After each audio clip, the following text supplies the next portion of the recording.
міне ою ойып отыр. Мынау қазақтың ою өрнегі. Әдемі ме? Қара, қандай әдемі өрнек шықты. Сен де үйренгің келе ме осындай? Мен саған қазір үйретейін, кел. Мынаны алдымен қағазға бастырып аламыз, одан кейін оюдың келесі матаға бастырамыз.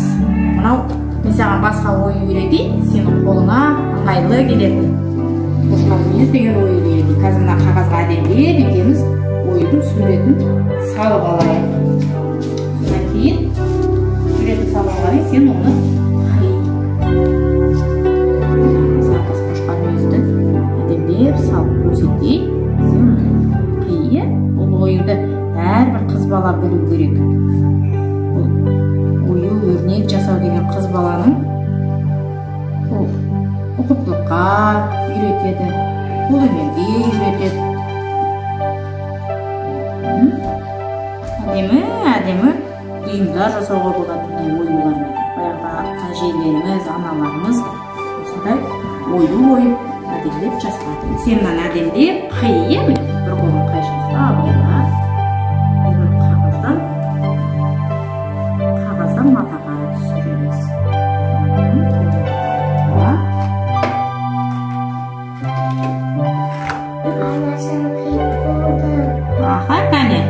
Міне қара, қандай әдемі ойып шықты. Бұл ойудың аты қошқармүйіз. Матаға бастап қиясын, ема? Мынаның шектерімен әдемілеп қиып шыға ғой. Міне жерден бастай ғой. Ұстап отырайын. Сен қия ғой.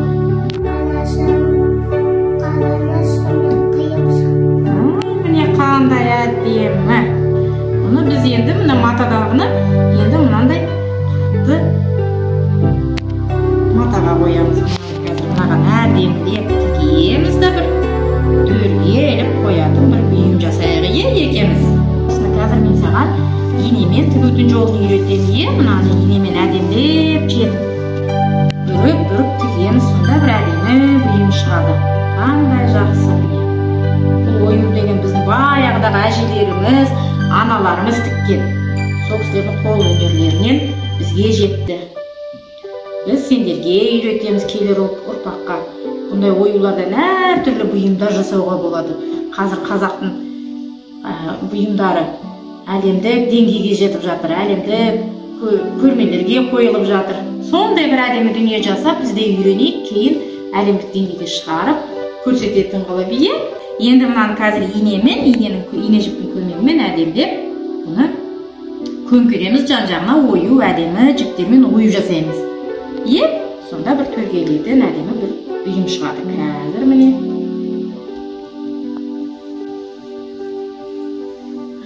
Саған ою ойған ұнады ма? Мынаны мен саған тігіп берейін әдемілеп. Тігеміз. Міне шетін бұлай ұстайсың. Әдеміреп, қолыңда байлап, бүйтіп төгіп көресің. Кәне, көресің бе? Кәне, оң қолыңа ұста. Инені ақырын ұста. Бір қолыңмен мына оюды шетін басып отырасың. Міне мына инені бұлай кіргіземіз. Бұлай созамыз. Кәне, жіпті мына жақ шеті де қалу керек, әдемі болып шығу үшін.